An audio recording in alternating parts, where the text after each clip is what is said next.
Yerusalem, kota tua berumur ribuan tahun ini adalah kota suci tiga agama besar Ibrahimiyah, yaitu Yahudi, Kristen, dan Islam. Di kawasan Al-Haram Asy-Syarif tersebut, tembok baratnya merupakan tembok ratapan yang dianggap sebagai sisa-sisa reruntuhan tempat berdirinya bait suci orang Yahudi. Sementara di dalamnya ada dua situs suci bagi umat Islam, yaitu Masjidil Aqsa dan Kubah Batu, di mana diyakini tempat Nabi Muhammad SAW berpijak sesaat sebelum naik ke Sidratul Muntaha pada peristiwa Isra Mi'raj. Namun bagi orang Yahudi, kubah batu tersebut diyakini sebagai lokasi di mana Abraham mengorbankan anaknya Ishak. Di kawasan Kristen terdapat gereja Makam Kudus, sebuah tempat yang sangat penting bagi umat Kristen karena berkaitan dengan kematian, penyaliban, dan kebangkitan Yesus Kristus. Kawasan ini selalu ramai diziarahi oleh jutaan penganut tiga agama tersebut. Di masa lalu, kota ini kerap menjadi rebutan. Para penakluk yang berhasil merebut kota ini silih berganti berkuasa. Hal ini telah terjadi selama ribuan tahun. Umat Islam dan Kristen sendiri pernah terlibat perang salib selama 177 tahun antara tahun 1095 hingga tahun 1271 demi memperebutkan kota suci tersebut. Pada saat awal-awal kebangkitan Islam, Yerusalem dikuasai oleh kekuasaan Bizantium. Yerusalem jatuh ke tangan Muslim saat kekhalifahan Khulafaur Rasyidin yang dipimpin oleh Umar bin Khattab. Pasukan Muslim di bawah komando Abu Ubaidah dengan ditemani dua sahabat Nabi yang lain yaitu Khalid bin Walid dan Amr bin Ash mengepung Yerusalem pada November tahun 636. Namun, alih-alih menyerang tembok kota tersebut, pasukan Muslim ini menggunakan cara memblokade suplai bahan pangan. Setelah 6 bulan pengepungan, penduduk mulai kesulitan bahan makanan. Hal ini memaksa Patriark Sophronius, seorang uskup Yerusalem yang juga penguasa kota tersebut di bawah kekaisaran Bizantium, untuk berunding dengan para pengepung. Akhirnya ia sudi menyerahkan kota itu ke tangan pasukan Muslim dengan syarat ia menyerahkannya langsung kepada Khalifah Umar. Para sahabat lantas berselisih paham soal ini mengingat jarak Madinah dan Yerusalem sangatlah jauh. Muncullah ide mendandani Khalid bin Walid sebagai Khalifah Umar dikarenakan keduanya memiliki wajah yang agak mirip. Namun setelah berdiskusi, ide konyol itu urung dilakukan. Abu Ubaidah akhirnya menulis surat ke Madinah dan meminta Khalifah Umar datang ke Yerusalem.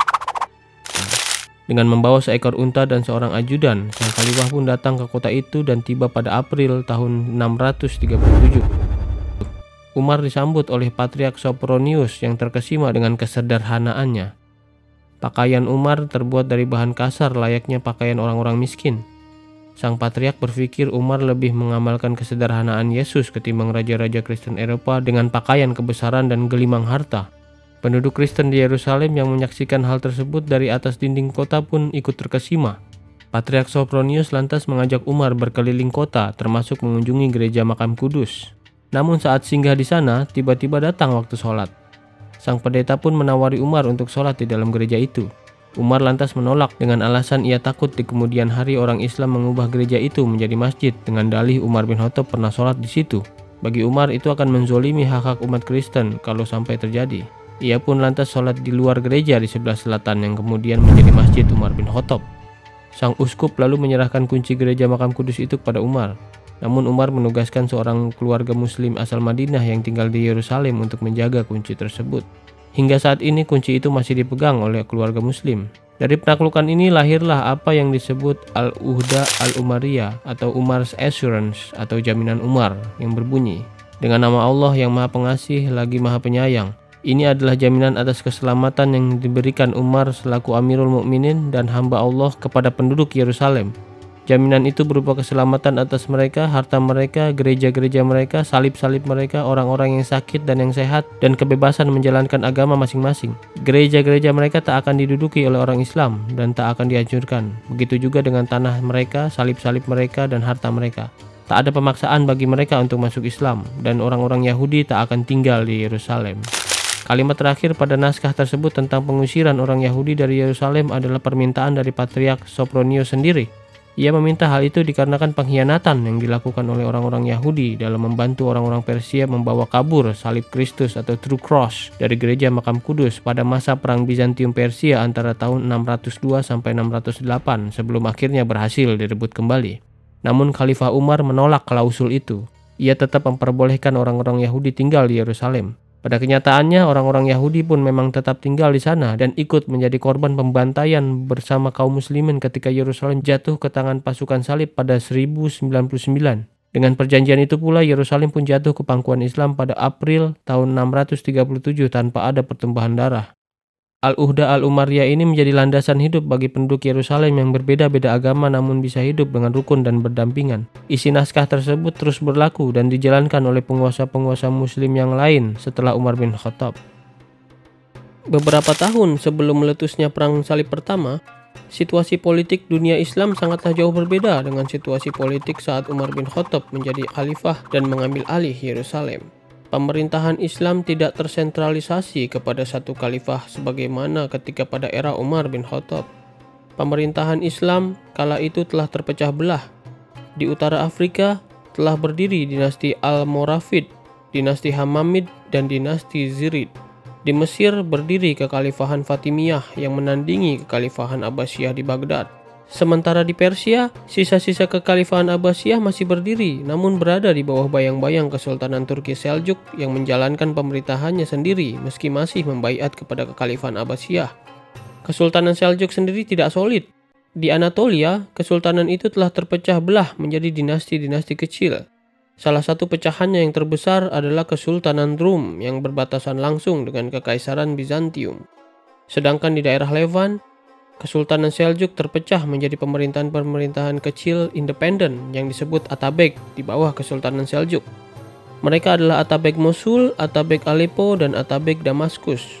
Praktis perpecahan ini membuat Khalifah Abbasiyah di Baghdad hanyalah simbol atau boneka belaka yang tidak memiliki kekuatan politik sama sekali. Ironisnya, perpecahan ini terjadi di puncak zaman keemasan Islam atau Golden Age. Faktor perpecahan ini pula yang menyebabkan kekalahan pasukan Islam menghadapi tentara salib pada Perang Salib Pertama yang akan kita bahas kali ini. Sementara itu di Eropa, agama Kristen telah diadopsi oleh hampir semua kerajaan-kerajaan di sana. Pada awal abad ke-11, jumlah umat Kristiani dari kawasan Eropa yang berziarah menuju Yerusalem semakin ramai. Perjalanan ziarah yang sangat jauh itu mereka tempuh karena dianggap sebagai jalan menuju pertobatan yang sempurna. Paus di Roma yang merupakan pemimpin tertinggi gereja-gereja Katolik mulai bersinggungan dengan kekuatan politik yang dipegang oleh para raja-raja Eropa. Mengingat arti pentingnya Yerusalem bagi umat Kristen kala itu, timbul impian Paus Urban II untuk merebut Yerusalem dari tangan Muslim. Dari sinilah tercetus olehnya apa yang disebut sebagai Perang Suci untuk membebaskan Yerusalem yang kemudian dikenal sebagai Perang Salib. Namun sebagai pemimpin keagamaan yang tidak memegang kendali langsung otoritas kemiliteran di Eropa, ia harus memendam impian itu dan mencari kesempatan yang muncul di kemudian hari manakala ia bisa menggunakan pengaruhnya untuk memerintahkan raja-raja Eropa untuk melancarkan perang salib. Sementara itu di Anatolia, Kekaisaran Bizantium mulai merasa terancam oleh ekspansi wilayah Kesultanan Seljuk dan kesultanan-kesultanan kecil pecahannya. Kecemasan ini semakin bertambah besar setelah Perang Manzikert pada 26 Agustus 1071, di mana mereka menelan kekalahan yang memalukan setelah Kaisar Romanus IV Diogenes berhasil ditangkap dan ditawan. Situasi ini mendorong kaisar penggantinya yaitu Alexios I Komnenos meminta bantuan kepada Paus Urban II untuk menggunakan pengaruhnya membujuk raja-raja Eropa Barat untuk mengirim bantuan militer dalam rangka mengusir ancaman Kesultanan Seljuk. Bagi Paus Urban II, kesempatan yang ia tunggu-tunggu untuk mewujudkan impiannya yang terpendam mulai terlihat. Bak pucuk dicinta, ulam pun tiba. Tersiar kabar yang kurang mengenakan dari para peziarah Kristen yang datang ke Yerusalem. Mengingat banyaknya dari para peziarah ini adalah para pendosa yang ingin bertaubat, beberapa di antara mereka ada yang membawa senjata dan melakukan keonaran antara sesama mereka sendiri. Penguasa Muslim saat itu yang masih memegang teguh Al-Uhda Al-Umayyah dan menjamin kebebasan beragama ingin menertibkan peziarah-peziarah ini agar tidak mengganggu keamanan kota. Mereka pun dilarang membawa senjata agar tidak membahayakan siapapun. Namun apalacur, berita itu dipelintir dan berubah menjadi hoaks yang mengatakan bahwa penguasa Muslim di Yerusalem melarang umat Kristiani datang ke kota itu. Hoaks itu bahkan mengatakan bahwa terjadi penganiayaan terhadap para peziarah tersebut. Hoaks ini pun menyebar ke Eropa hingga akhirnya sampai ke telinga Paus Urban II. Sang Paus yang memang punya ambisi mengambil alih Yerusalem melihat ini sebagai peluang emas yang tak boleh disia-siakan. Paus Urban II memulai propagandanya dengan mengirimkan pendeta-pendeta ke pelosok-pelosok desa di Eropa. Mereka lantas menyebarkan kebencian terhadap umat Islam yang katanya telah melarang dan menganiaya umat Kristen yang datang ke Yerusalem. Mereka juga menjamin siapapun yang ikut dalam perang suci tersebut akan terhapus dari segala dosa meski dosa mereka bagaikan buih di lautan. Berbeda dengan mayoritas penduduk di negara-negara Islam yang sedang berada di puncak keemasan dan relatif sejahtera, penduduk Eropa kala itu menganut sistem feodal, di mana kalangan bangsawan dan tuan tanah yang jumlahnya tak sampai 5% menguasai hajat hidup rakyat jelata. Sistem ini menjadikan mayoritas penduduk Eropa orang-orang miskin yang bekerja menggarap tanah-tanah para bangsawan. Bagi mereka, pilihan ikut serta dalam perang salib adalah sangat rasional untuk mengangkat status sosial mereka. Namun propaganda dengan cara ini ternyata tidak efektif. Akhirnya pada 18-28 November 1095, ketika diadakan pertemuan Dewan Gereja di Clermont, Prancis, membahas tentang reformasi gereja, Paus Urban II menggunakan kesempatan itu untuk menyampaikan pidatonya yang terkenal untuk mengobarkan perang salib. Dengan berapi-api ia berpidato, "Berita buruk telah datang dari timur tentang gereja-gereja yang telah diubah menjadi kandang-kandang kuda, pembantaian terhadap umat Kristen, dan makam Yesus Kristus yang telah dikuasai oleh kaum pagan dan kaum tak beriman. Darah mereka yang telah tertumpah memanggil kita untuk menuntut balas. Kita harus mengangkat senjata untuk merebut tanah suci kita." Pidato tersebut ditanggapi oleh penduduk yang hadir dengan begitu emosional. Banyak di antara mereka yang berlinang air mata. Seruan itu pun disambut antusias oleh mereka. Dengan semangat mereka meneriakkan, "Deus vult", sebuah slogan yang bermakna Tuhan menghendaki. Tak lama setelah itu, Paus Urban II mengumumkan tanggal resmi keberangkatan pasukan salib dari Eropa, yaitu pada tanggal 15 Agustus 1096. Namun seorang pendeta tua renta dari dusun antah barantah bernama Peter the Hermit sangat bersemangat menyambut seruan perang suci Paus Urban II ini. Dengan inisiatifnya sendiri, ia mulai melakukan perekrutan dan berhasil mengumpulkan pengikut hingga kira-kira 30 ribuan orang. Para pengikutnya ini kebanyakan terdiri dari orang-orang miskin, orang-orang yang terlilit banyak hutang, dan beberapa kesatria kelas bawah. Mereka sama sekali bukan pasukan militer terlatih. Dengan bermodal semangat perang suci, Peter the Hermit memimpin mereka melakukan perjalanan ke Yerusalem dan menjadikan mereka sebagai rombongan pasukan salib pertama. Dengan senjata dan perbekalan seadanya, mereka berangkat dari Cologne pada April 1096 menuju Konstantinopel. Sepanjang perjalanan, mereka melakukan penjarahan, perampokan, penculikan, bahkan pembunuhan. Sebagai pendeta tua renta yang kepemimpinannya pun dianggap lemah, Peter the Hermit tak bisa berbuat banyak untuk mencegah para pengikutnya itu. Mereka melakukan apapun yang mereka bisa untuk memenuhi kebutuhan selama perjalanan. Mereka tiba di Konstantinopel pada bulan Agustus 1096. Tak lama setelah itu, rombongan lain di bawah seorang kesatria bernama Walter Saint-Savoy juga tiba di Konstantinopel. Mereka lantas menggabungkan diri di bawah komando Peter the Hermit dan Walter Saint-Savoy sebagai komandan perangnya. Kaisar Bizantium Alexios I Komnenos menganggap rombongan yang kebanyakan rakyat jelata dan minim skill berperang ini berpotensi membuat kegaduhan di kotanya.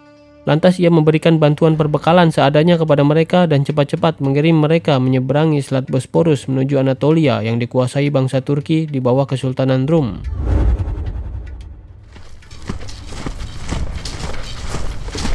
Mendapat laporan tentang kedatangan pasukan salib ini, Sultan Rum kala itu Kilij Arslan melakukan penyergapan.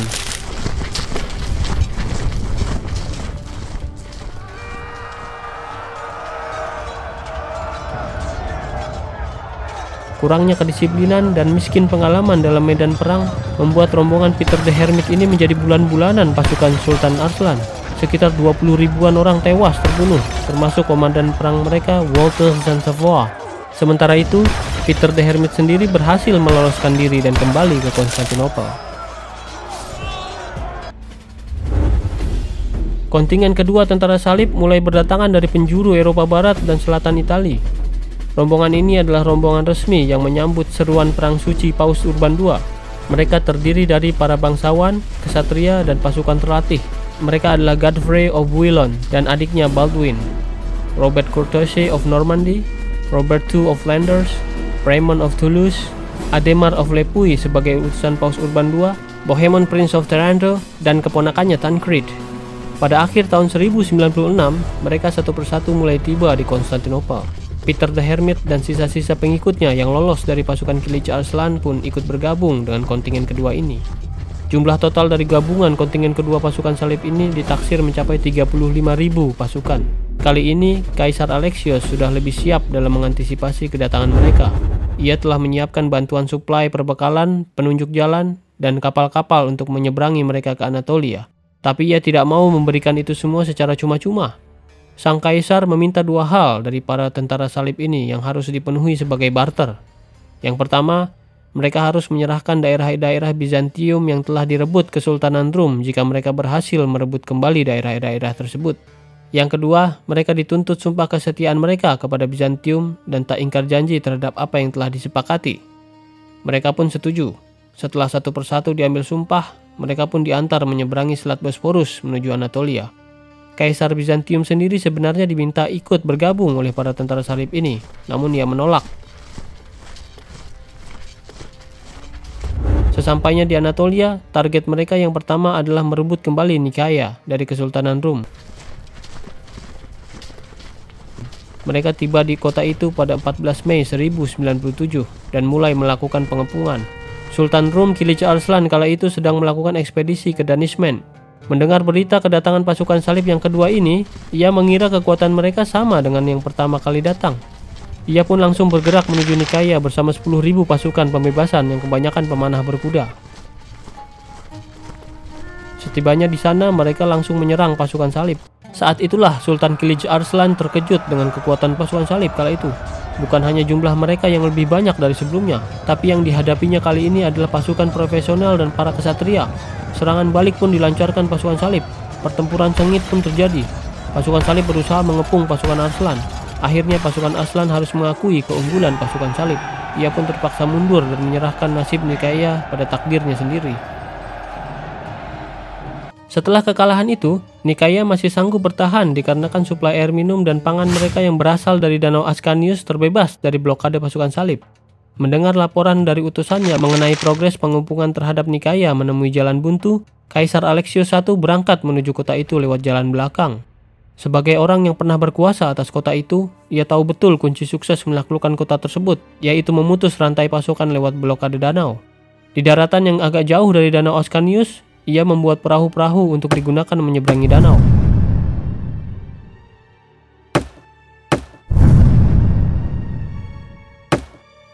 Setelah perahu-perahu itu selesai, alih-alih melakukan serangan frontal ke kota itu lewat danau, ia malah mengirim utusannya, Manuel Botomites, lewat jalan belakang tersebut untuk melakukan negosiasi rahasia dengan pihak Muslim yang mempertahankan kota itu. Ia meyakinkan pihak Muslim agar mereka menyerah kepada Bizantium ketimbang terpaksa menyerah kepada pasukan salib. Kaisar Alexios I berjanji akan memperlakukan mereka dengan baik. Sang kaisar menekankan pilihan itu jauh lebih baik ketimbang menyerah atau kalah di tangan pasukan salib di mana nasib mereka akan lebih buruk. Kaisar Alexios melakukan negosiasi ini tanpa sepengetahuan pasukan salib. Hal itu ia lakukan karena ia sendiri sebenarnya tidak percaya dengan tentara salib yang akan memenuhi janjinya untuk menyerahkan daerah bekas kekuasaannya yang direbut Kesultanan Rum.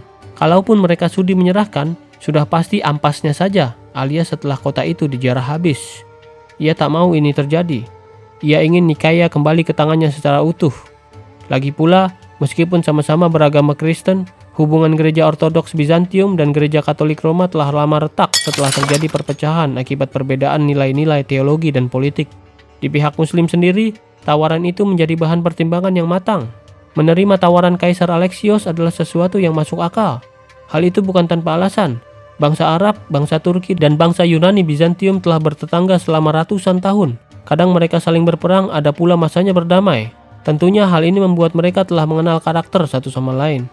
Memilih percaya kepada orang yang sudah lama kita kenal tentu lebih masuk akal ketimbang menggantungkan nasib kita kepada orang asing yang kita tak tahu karakternya sama sekali.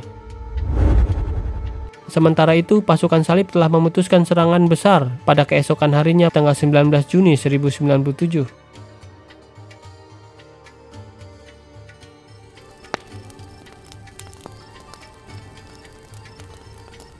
Namun betapa kagetnya mereka ketika matahari terbit di hari itu, bendera Bizantium telah berkibar di seluruh penjuru dinding kota. Rupanya, pada malam harinya, pihak Muslim telah setuju untuk menyerah kepada Alexios. Mereka pun meminta pintu gerbang dibuka. Namun Kaisar Alexios menolak. Hal ini membuat pasukan salib merasa ditikung. Mereka jengkel luar biasa. Harapan mereka mendapatkan harta rampasan perang pun pupus. Untuk meredam kemarahan mereka, Kaisar Alexios membagi-bagikan hadiah kepada para bangsawan itu. Mereka pun bisa menerima. Sementara itu, Kaisar Alexios memenuhi janjinya. Ia membebaskan semua pasukan muslim yang menyerahkan diri kepadanya, termasuk beberapa anggota keluarga Kilij Arslan yang ikut tersandra di dalam kota. Nikaya pun kembali ke pangkuannya secara utuh. Dari Nikaya, mereka bergerak ke selatan menuju kota tua Dorilayum. Kaisar Alexios sebenarnya menyarankan mereka menuju Yerusalem dengan cara menyisiri kota-kota di pesisir pantai.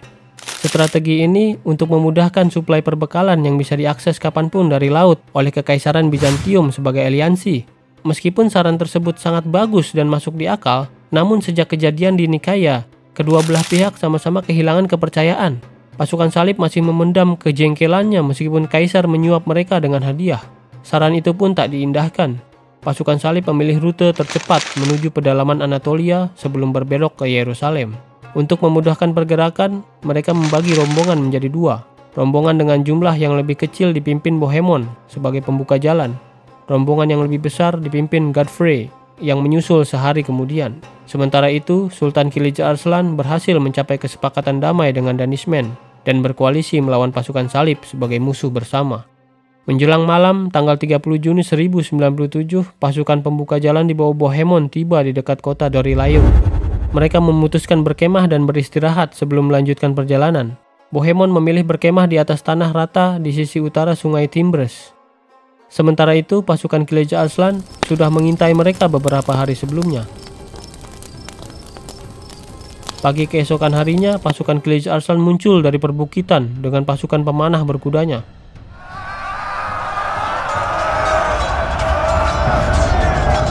Mereka mengepung dan mulai memanahi pasukan kecil ini. Bohemond bertindak cepat. Ia membentuk dinding setengah lingkaran untuk berlindung dari hujan panah pasukan Arslan. Pasukan kavaleri mengejar pasukan panah berkuda ini.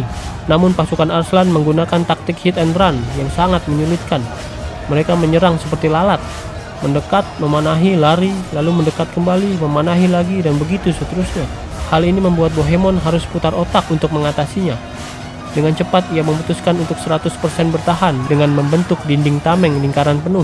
Di saat yang sama, ia mengirim utusan untuk memberitahukan pasukan Godfrey agar datang secepat mungkin. Mendengar pesan itu, Godfrey mempercepat pasukannya. Sementara itu, beberapa pasukan di bawah Adhemar of Lepuy mengambil jalan memutar untuk menyergap pasukan Arslan dari belakang. Setelah beberapa jam bertahan mati-matian dari hujan panah, pasukan Godfrey akhirnya tiba membantu pasukan Bohemond yang malang itu. Godfrey dan pasukannya mengoyak barisan pertahanan Kilij Arslan yang berada di sebelah barat. Dengan mudah mereka dihancurkan, namun hal itu tidak mengendurkan serangan Kilij Arslan. Ia dan pasukannya terus agresif menyerang, hingga secara tiba-tiba ia dikejutkan dengan pasukan Adhemar yang menyerang dari belakang.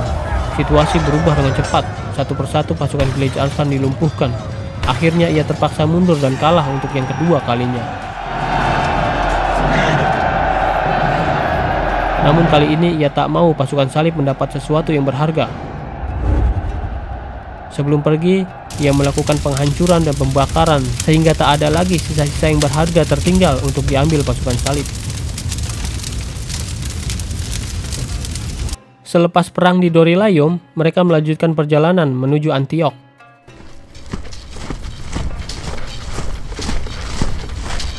Pertempuran di Dorilayum telah menguras tenaga dan perbekalan, ditambah terik matahari musim panas bulan Juli membuat pasukan ini kelelahan.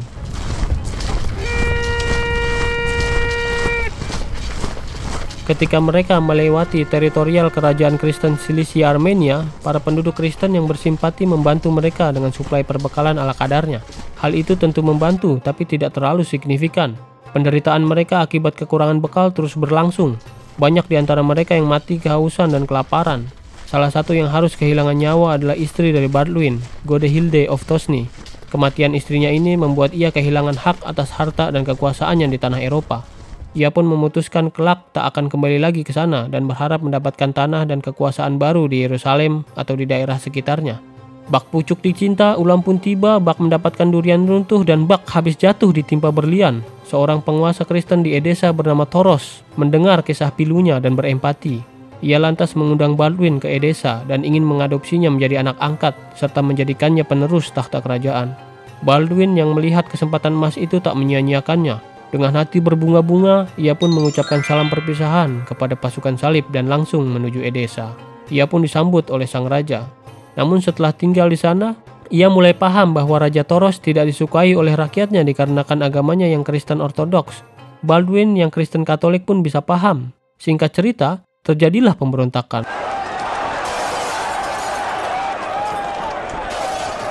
Ahli sejarah yakin Baldwin berada di balik pemberontakan itu atau paling tidak mendukung para pemberontak. Dalam pemberontakan tersebut, Toros tewas dibunuh. Setelah itu, Baldwin naik tahta. Baldwin menjadikan Edessa sebagai kerajaan salib pertama. Sementara itu, kakak Baldwin, Godfrey, bersama pasukan salib yang lain terus bergerak menuju Antioch. Dengan jumlah pasukan yang tinggal separuh, akhirnya mereka tiba di kota itu pada 20 Oktober 1097.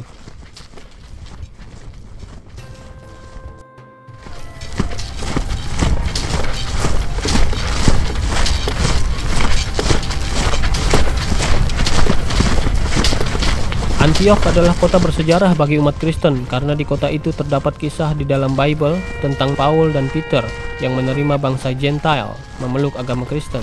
Tak heran kota itu menjadi incaran tentara salib untuk ditaklukkan.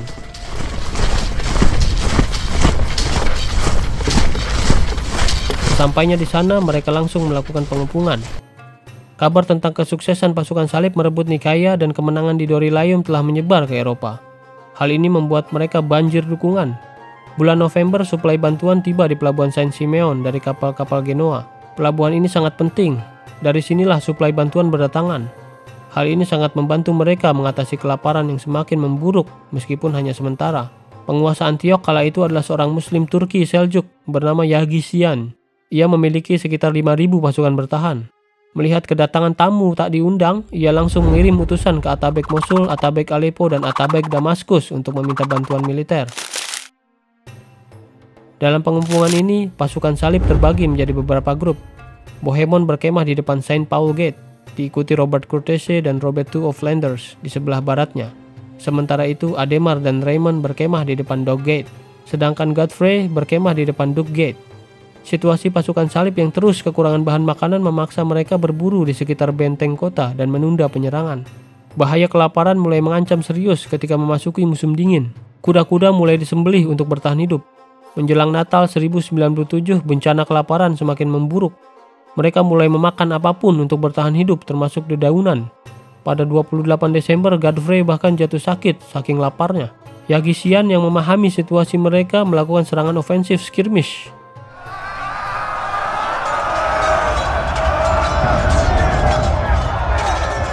Namun dengan mudah dipatahkan oleh pasukan salib. Permohonan Yagisian akan bantuan militer disambut oleh Dukak dari Atabek Damaskus, Radwan dari Atabek Aleppo, dan Kerboga dari Atabek Mosul. Namun sayangnya, dikarenakan mereka adalah pemerintahan yang terpisah-pisah, tak ada koordinasi di antara mereka untuk melakukan penyerangan secara terukur dan terkonsolidasi. Seandainya mereka menyatukan pasukan dan menyerang secara bersama-sama, jumlah pasukan yang jauh lebih besar tentu membuat kemungkinan peluang mereka menang semakin besar. Namun mereka memutuskan bergerak sendiri-sendiri. Inilah efek paling buruk dari pecahnya persatuan. Kekuatan menjadi melemah meski jumlah pasukan mereka lebih banyak dari pasukan salib. Dukak dari Damaskus lebih dulu mendapatkan kesempatan mencicipi kekuatan pasukan salib. Pada 30 Desember 1097, rombongannya yang masih dalam perjalanan menuju Antioch ini secara tak sengaja bertemu dengan rombongan pasukan Robert II of Flanders yang sedang berburu mencari makan di desa Albara, Suriah.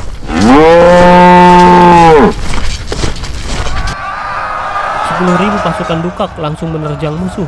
Pertempuran pun terjadi dengan seimbang.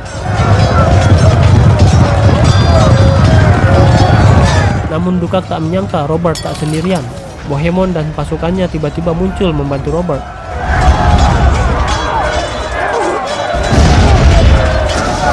Pasukan Dukak pun dipukul mundur. Meski menang, pasukan salib banyak yang tewas. Hewan-hewan buruan pun banyak yang lepas dan hilang setelah seharian lelah berburu. Akhirnya mereka kembali ke camp dengan membawa hasil buruan yang jauh lebih sedikit dari yang diharapkan. Memasuki bulan Januari, ratusan orang mulai mati kelaparan. Beberapa bahkan memilih desersi dan pulang. Salah satunya adalah Peter the Hermit. Namun Bohemond berhasil membujuk pendeta tua itu dan mencegahnya pergi. Ia pun mengurungkan niatnya.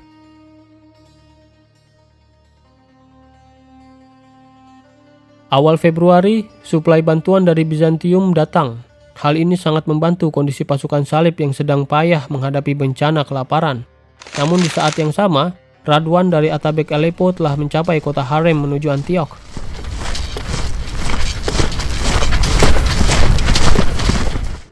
Mendengar hal ini, Bohemond memimpin 700 kesatria berkuda untuk menghadang pasukan Radwan.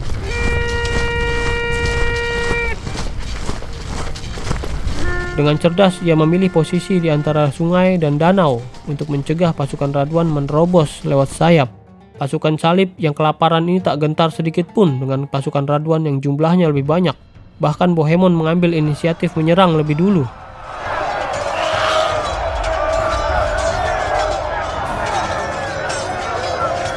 Setelah itu, ia dengan cerdik memancing pasukan Radwan terus maju, sehingga memaksa pertempuran ke area yang lebih sempit di antara sungai dan danau. Dengan begitu, jumlah pasukan Radwan yang lebih besar menjadi tak berguna karena tak bisa mengepung mereka. Setelah sampai di area yang cukup sempit, Bohemond melancarkan serangan kedua. Kali ini lebih keras.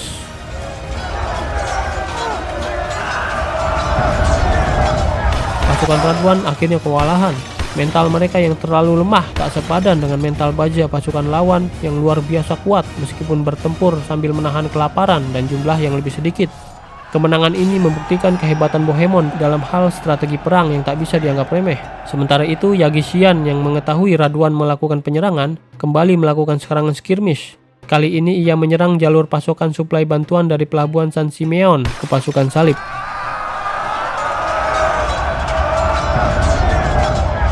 Namun sayang, ketika tahu pasukan Radwan telah kalah, ia pun memerintahkan pasukannya kembali ke benteng. Awal Maret, kapal-kapal dari Inggris datang membawa suplai makanan dan juga material bangunan. Pasukan salib memanfaatkannya untuk membangun pertahanan sementara bernama La Mahomeri, tepat di depan Bridge Gate, untuk memblokade serangan skirmish yang acap kali dilakukan pasukan bertahan untuk melumpuhkan jalur suplai mereka. Meskipun demikian, pertahanan Antioch tetap kokoh. Dengan persediaan makanan yang cukup di dalam benteng, mereka masih sanggup bertahan lebih lama. Sebaliknya, pasukan salib yang terus menderita kelaparan tak akan sanggup berlama-lama melakukan pengepungan. Apalagi setelah Yagishian mendengar kabar bahwa Kerboga Atabeg Mosul sedang menuju Antioch untuk membebaskan kota itu dari kepungan tentara salib.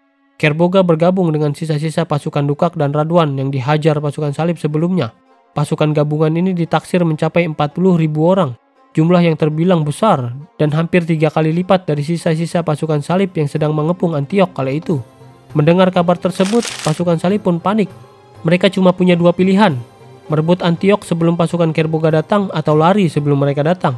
2 pilihan itu yang paling masuk akal, karena terus mempertahankan pengepungan sampai pasukan Kerboga datang hanya akan membuat mereka terjepit di antara 2 pasukan dan berakhir dengan mati konyol. Namun sangat sulit memutuskan pilihan mana yang paling tepat. Di saat kritis semacam itu dibutuhkan kemampuan menganalisa resiko yang tajam agar tak salah ambil keputusan. Disinilah Bohemond kembali menunjukkan kecerdasannya, kali ini sebagai negosiator ulung. Pada bulan April, ia diam-diam membujuk seorang komandan penjaga menara di dalam benteng bernama Firoz untuk berkhianat dengan membiarkan Bohemond masuk ke dalam benteng. Firoz adalah orang Armenia yang dulunya beragama Kristen. Ia belum lama menjadi mu'alaf. Namun negosiasi itu tak berjalan mulus. Beruntung bagi pasukan salib karena ternyata pasukan Kerboga tak langsung datang menuju Antioch. Mereka terlebih dahulu menuju Edessa dan mencoba merebut kota itu dari Baldwin namun gagal. Hal ini memberikan cukup waktu untuk Bohemond melanjutkan negosiasinya. Pada 2 Juni 1098, entah apa yang dijanjikan Bohemond kepada Firoz, akhirnya ia mau menjadi pengkhianat. Mendengar kesedihan Firoz, Bohemond tak begitu saja mengeksekusi rencananya. Ia datang ke pemimpin-pemimpin pasukan salib yang lain dan mengatakan bahwa ia sanggup memasukkan mereka ke dalam benteng secara diam-diam. Namun Bohemond meminta persetujuan kepada mereka untuk menjadi penguasa Antioch setelah kota itu berhasil direbut. Mendengar hal itu, Raymond sangat marah. Ia masih menghormati perjanjiannya dengan Alexios, yaitu mengembalikan kota itu ke Bizantium. Sementara yang lain terkesan tak peduli. Bagi mereka, yang penting kota itu jatuh ke tangan mereka. Akhirnya mereka menuruti permintaan Bohemond. Malam harinya di tanggal itu, Firoz melemparkan tangga tali yang dipakai Bohemond dan beberapa orang pasukannya memanjat dinding.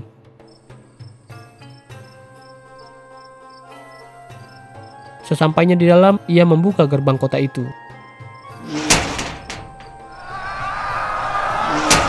Secara diam-diam pasukan salib menyerbu masuk dan membuka semua gerbang.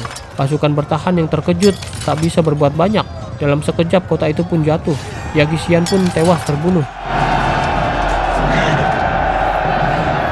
3 hari kemudian, pada 5 Juni 1098, pasukan Kerboga akhirnya datang. Mendapati Antiok telah direbut oleh pasukan salib, ia menggunakan taktik pengepungan panjang hingga pasukan salib di dalam mati kelaparan. Strategi ini mulai membuahkan hasil. Sumber makanan di dalam kota akhirnya habis. Mereka pun mulai kelaparan untuk yang kesekian kalinya. Hanya keajaiban yang bisa membuat mereka lolos dari pengepungan Kerboga dengan kemenangan. Saat situasi sudah di ujung tanduk, pada tanggal 10 Juni tiba-tiba seorang pendeta bernama Peter Bartolomeu mengabarkan kepada pasukan yang sedang diambang mati kelaparan itu bahwa ia bermimpi didatangi Saint Andrew dan mengatakan bahwa ujung tombak atau Holy Lance yang digunakan untuk menusuk tubuh Yesus saat disalib berada di kota itu dan terkubur di salah satu gereja. Ademar yang merupakan pemuka agama sangat meragukan pengakuan itu karena dia sendiri pernah melihat pusaka Holy Lance tersimpan di Konstantinopel. Tapi ia memilih tutup mulut karena ia sadar cerita dongeng ini bisa saja menjadi pembakar semangat juang pasukan salib yang sudah payah. Rupanya Peter Bartolomeu telah mengubur Holy Lance palsu di gereja Saint Peter pada malam hari sebelumnya. Pada 15 Juni penggalian pun dilakukan untuk membuktikan itu. Ketika beberapa orang menggali dan gagal menemukannya, Peter mulai menggali tanah dengan tangannya sendiri lalu muncul dengan Holy Lance di tangannya. Para bangsawan yang masih logis tentu meragukan kebenaran itu. Tapi kebanyakan pasukan salib yang sudah mulai berhalusinasi dengan hakul yakin mempercayainya. Bagi mereka itu adalah pertanda Tuhan atas kemenangan mereka yang segera tiba. Penemuan Holy Lance ini benar-benar membuat semangat juang mereka berkobar. Pada 28 Juni, dengan menahan lapar setelah tak makan berhari-hari, pasukan salib ini keluar dari benteng dengan bertelanjang kaki. Tak ada satupun kuda perang karena semuanya telah mereka makan untuk bertahan hidup. Dengan mengacung-acungkan Holy Lance, mereka menerjang pasukan Kerboga dengan semangat menang atau mati. Pasukan Kerboga yang jumlahnya jauh lebih banyak sampai terheran-heran dengan situasi ini.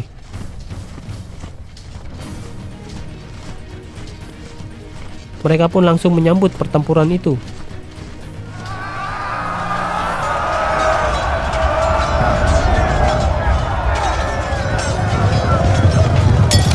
Namun koordinasi yang buruk membuat serangan pasukan Kerboga menjadi tak efektif. Barisan pasukan salib yang solid satu persatu menghancurkan pasukan Kerboga. Sekali lagi, mental prajurit menjadi penentu kemenangan di medan pertempuran. Hal ini yang sangat minim dimiliki pasukan Kerboga. Melihat pasukan aliansinya dihancurkan satu persatu, bukannya membantu, Dukak dan pasukannya malah memilih desersi dan meninggalkan medan pertempuran. Hal tersebut menjadi pukulan telak bagi moral seluruh pasukan Kerboga. Pasukan lain yang kebingungan pun pada akhirnya memilih mundur. Akhirnya pasukan salib meraih kemenangan yang benar-benar di luar dugaan. Sesuai kesepakatan, Bohemond pun menjadi penguasa Antiok dan menjadikannya kerajaan salib kedua. Setelah berhasil menaklukkan Antiok, pasukan salib bertahan di kota itu guna memulihkan tenaga dan mengkonsolidasikan kekuatan mereka kembali sebelum melaksanakan puncak ekspedisi mereka, yaitu menaklukkan Yerusalem. Dalam masa jeda ini, wabah melanda kota itu hingga merenggut nyawa Ademar pada 1 Agustus 1098. Kematian Ademar merupakan kehilangan yang besar bagi pasukan salib. Sebagai pemuka agama, ia adalah sosok yang dihormati dan kerap menjadi penengah antara para bangsawan yang berseteru. Selain itu, perseteruan juga terjadi ketika mereka mendapati bahwa Bohemond sudah tak mau lagi melanjutkan misi menaklukkan Yerusalem setelah menjadi penguasa Antiok. Bangsawan yang lain berharap ia tetap ikut, namun Bohemond menolak dan memilih tinggal di kota barunya itu. Tak pede karena kehilangan 2 pemimpin pasukan salib, Raymond lantas teringat kepada bapaknya anak-anak. Siapa lagi kalau bukan Kaisar Alexios? Ia pun mengirim surat ke Konstantinopel untuk mengajaknya bergabung. Namun sang kaisar yang kali ini merasa dikhianati karena Antiok tak diserahkan kepadanya dengan tegas menolak ajakan itu. Pasukan salib yang lain dan para ksatria-ksatria kelas bawah mulai gusar dengan situasi ini. Mereka mendesak para pemimpinnya berhenti cekcok dan melanjutkan ekspedisi ke Yerusalem. Akhirnya pada bulan November 1099 mereka sepakat melanjutkan ekspedisi.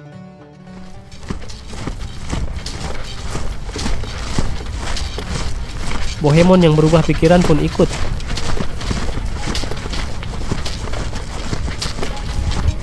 Perjalanan mereka tidak langsung ke Yerusalem. Pada akhir November mereka tiba di kota Ma'arat al-Nu'man, Suriah, dan mulai mengepung kota itu.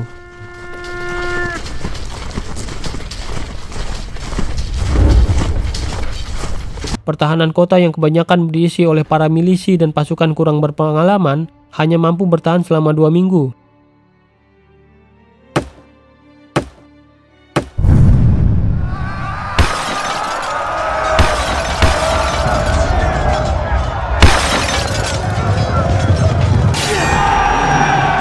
kota itu jatuh pada 11 Desember.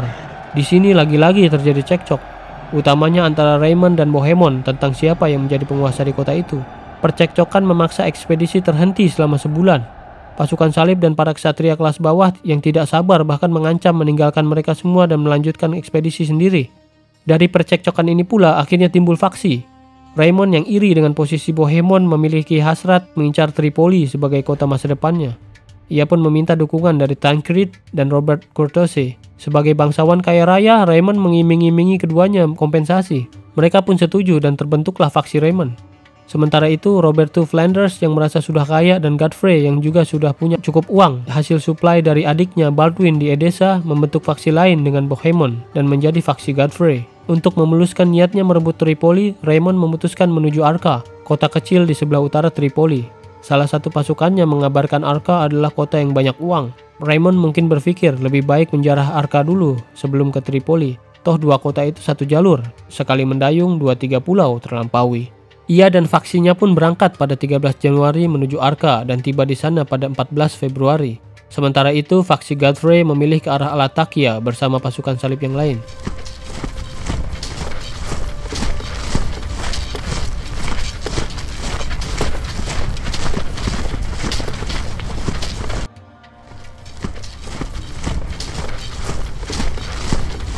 Namun dalam perjalanan, Bohemond mendengar kabar bahwa Alexios mengirim pasukan Bizantium untuk merebut Antiok darinya. Mendengar kabar itu, Bohemond pun urung melanjutkan ekspedisi dan kembali ke Antiok.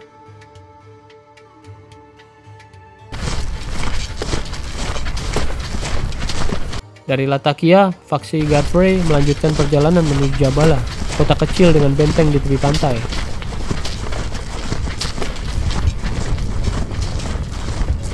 Godfrey dan pasukannya mengepung kota itu.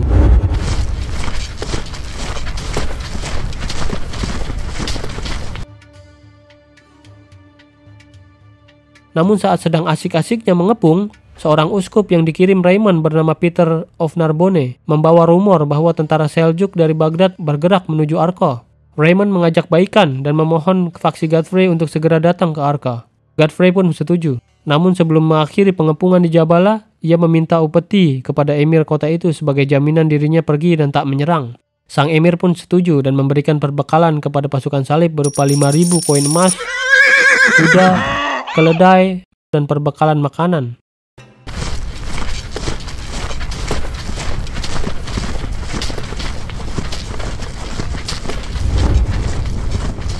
Faksi Godfrey tiba di Arka pada bulan Maret.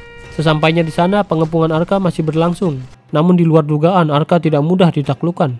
Selain percekcokan antara para bangsawan, di Arka ini juga terjadi percekcokan sesama pemuka agama. Kehilangan Ademar membuat tak ada tokoh sentral yang biasa mendamaikan mereka.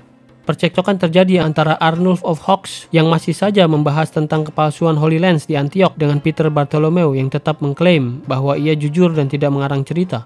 Puncaknya adalah ketika Arnulf menantang Peter melakukan apa yang disebut ordeal by fire. Dalam tradisi abad pertengahan, adalah hal lumrah untuk membuktikan bahwa seorang tertuduh tidak berbohong dengan cara menantangnya melakukan sesuatu yang berbahaya. Ordeal by fire sendiri adalah menyuruh tertuduh melewati api. Mereka percaya jika ia jujur, maka Tuhan akan menyelamatkannya. Sebaliknya, jika ia berbohong, maka ia akan celaka. Lucunya, Peter pun menyambut tantangan ini. Mungkin ia berpikir lebih baik mati daripada reputasinya hancur. Ia pun melaksanakan tantangan itu. Beberapa hari kemudian, ia tewas akibat luka bakar yang dideritanya. Kejadian itu membuat orang-orang tersadar dari halusinasi mereka tentang kebohongan Holy Lance di Antiok. Namun betapapun sebuah kebohongan, peristiwa itu ikut andil besar dalam kemenangan mereka merebut kota itu. Singkat cerita, akhirnya mereka menyerah dan meninggalkan Arka pada 13 Mei dengan tangan hampa. Mereka melanjutkan perjalanan menuju kota impian Raymond, yaitu Tripoli.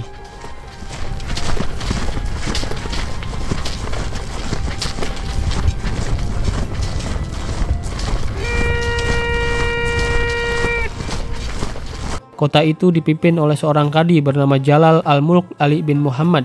Khawatir kotanya akan dihancurkan pasukan salib, Jalal memilih negosiasi.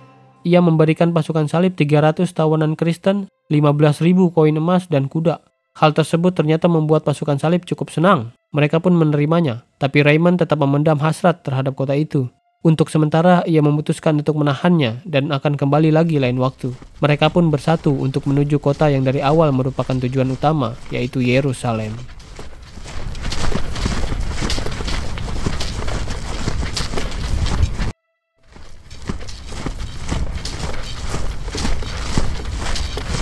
Perjalanan mereka cukup mulus hingga tiba di kota pelabuhan Jaffa pada 3 Juni 1099 dan berbelok ke Yerusalem.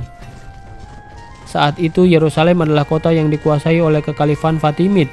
Kota itu dipimpin oleh seorang gubernur Fatimid bernama Iftikhar al-Daulah. Setahun sebelumnya, kota itu dikuasai oleh Kesultanan Seljuk. Kekhalifan Fatimid berhasil merebutnya. Tak heran ketika rombongan pasukan salib ini lewat daerah-daerah kekuasaan Kesultanan Seljuk, praktis tak ada hambatan yang berarti. Ini dikarenakan permusuhan antara Seljuk dan Fatimid. Pihak Seljuk seakan membiarkan mereka lewat dan terkesan tak peduli. Toh bagi mereka, Yerusalem bukanlah milik mereka, tapi milik Kekhalifan Fatimid. Lagi-lagi ini adalah contoh lain dari efek buruk perpecahan. Menjelang kedatangan pasukan salib, Al-Daulah mengusir seluruh orang-orang Kristen keluar dari benteng Yerusalem. Nampaknya sang gubernur belajar dari peristiwa Antiok yang jatuh akibat adanya pengkhianatan oleh orang dalam. Praktis yang tersisa hanyalah penduduk Muslim dan Yahudi dengan 5.000 prajurit bertahan yang siap sedia bahu-membahu mempertahankan kota. Sekitar 12.000 pasukan infanteri dan 1.500 kesatria berkuda pasukan salib tiba di Yerusalem pada 7 Juni 1099. Pada momen itu, banyak di antara mereka yang berlinang air mata. Wajar, setelah 3 tahun lamanya meninggalkan rumah-rumah mereka di Eropa dan melalui serangkaian peperangan, kelaparan, wabah, dan juga pertikaian internal, mereka akhirnya tiba di kota suci itu.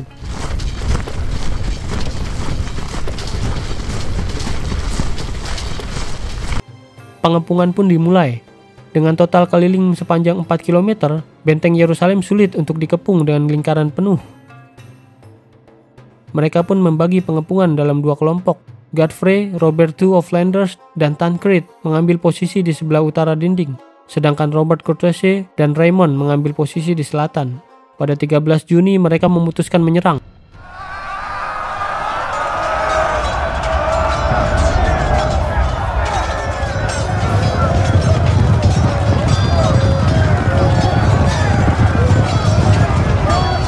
Pasukan salib ini menggunakan peralatan seadanya. Untuk mencoba menaiki dinding setinggi 15 meter itu, mereka hanya mengandalkan tangga-tangga kayu. Tak ada menara serang atau siege tower yang biasa digunakan. Hal ini pun menyulitkan penetrasi. Pada akhirnya mereka pun dengan mudah dipukul mundur. Mereka memutuskan untuk membangun siege tower sebelum melakukan penyerangan kedua. Namun material yang tersedia sangatlah terbatas. Bak pucuk dicinta, ulam pun tiba, bak mendapatkan durian runtuh, dan bak habis jatuh ditimpa berlian. Pada 17 Juni, pelaut-pelaut Genoa tiba di pelabuhan Jaffa dengan membawa bala bantuan termasuk material-material yang diperlukan untuk membangun siege tower. Mereka pun membawa material-material itu dan mulai membangun siege tower.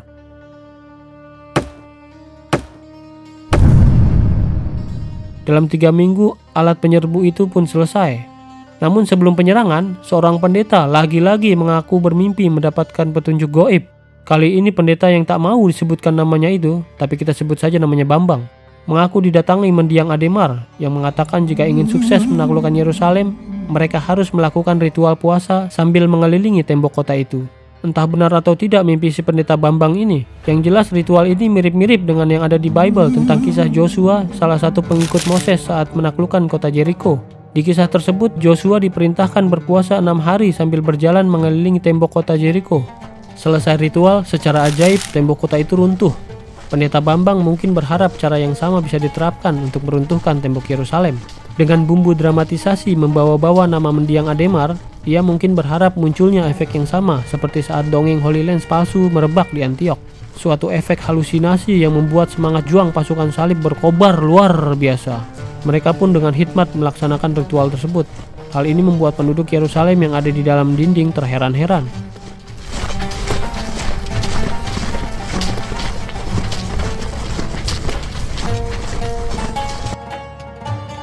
Ritual itu berakhir dengan ceramah rohani yang disampaikan Peter the Hermit di puncak Mount of Olives. Namun setelah ritual usai, tembok Yerusalem ternyata tak runtuh secara ajaib seperti yang diharapkan. Mereka pun kembali ke cara lama, yaitu menyerang. Serangan kedua dilakukan pada 14 Juli.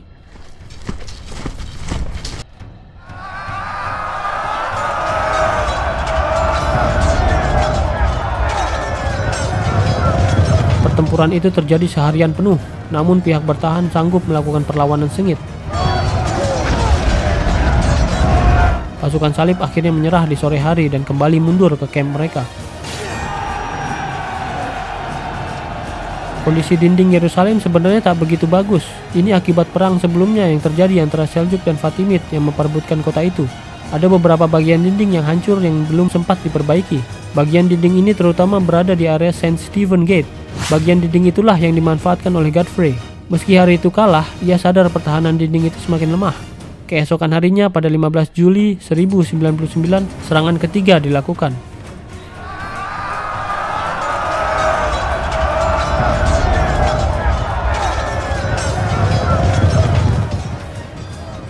Pasukan salib di tembok utara terus mendesak masuk dan membuat pasukan bertahan kewalahan menahan desakan pasukan salib dari balik dinding yang separuh hancur. Sementara perlawanan pasukan bertahan di tembok selatan lebih gigih. Mereka bahkan berhasil membakar siege tower pasukan salib. Hal ini membuat pasukan bertahan semakin optimis bisa menghalau pasukan salib. Namun semuanya buyar ketika pada akhirnya sebelum matahari tenggelam di ufuk barat, seorang prajurit Godfrey bernama Ludolf of Tournai berhasil menginjakkan kakinya di atas dinding, lalu diikuti oleh pasukan salib yang lain. Mereka lantas berhasil membuka gerbang Saint Stephen. Dari gerbang itulah kemudian pasukan salib berhamburan masuk. Gerbang-gerbang lain pun dengan cepat ikut dibuka.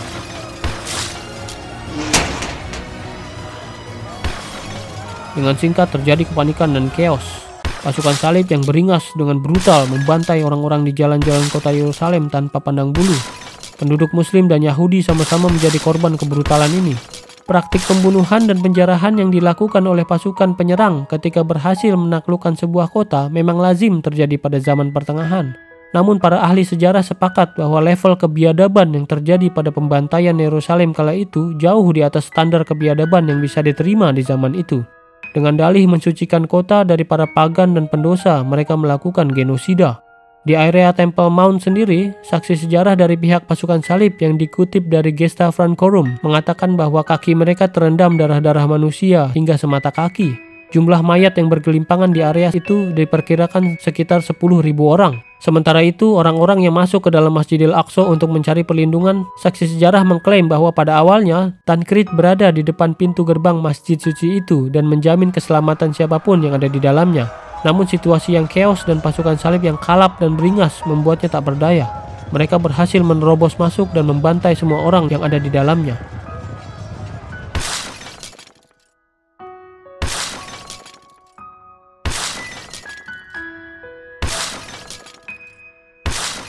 Al-Daula yang ketakutan akhirnya menyerahkan diri kepada Raymond. Beruntung bagi Al-Daula, Raymond ternyata masih punya hati. Ia pun mengizinkannya pergi meninggalkan Yerusalem menuju Askalon dengan dikawal oleh pasukan pribadinya. Total diperkirakan sekitar 40.000 orang tewas dibantai pada hari naas itu. Mirisnya, setelah selesai dengan perbuatan terkutuk itu, dengan tangan dan kening yang masih basah dengan darah, mereka memadati gereja makam kudus dan meminta pengampunan. Sungguh ironis dengan apa yang mereka lakukan. Niat perang yang mereka anggap suci, namun mereka nodai sendiri dengan perbuatan tercela. Dari perspektif umat Kristiani kala itu, jatuhnya Yerusalem merupakan tonggak bersejarah yang sangat penting, karena misi yang digagas Paus Urban II akhirnya berhasil dengan paripurna. Namun sang Paus keburu wafat sebelum mendengar kabar jatuhnya kota itu ke tangan tentara salib. Dari perspektif dunia Islam, jatuhnya Yerusalem adalah peristiwa yang menyedihkan karena itu terjadi di zaman keemasan dunia Islam. Inilah harga mahal yang harus dibayar dari perpecahan dan pertikaian di antara mereka sendiri. Namun jatuhnya Yerusalem bukanlah akhir dari cerita. Ini hanyalah awal dari kisah konflik agama terpanjang dalam sejarah antara Islam dan Kristen. Sementara itu, 20.000 pasukan Fatimid yang dipimpin Wazir Al-Afdal bergerak menuju Askalon.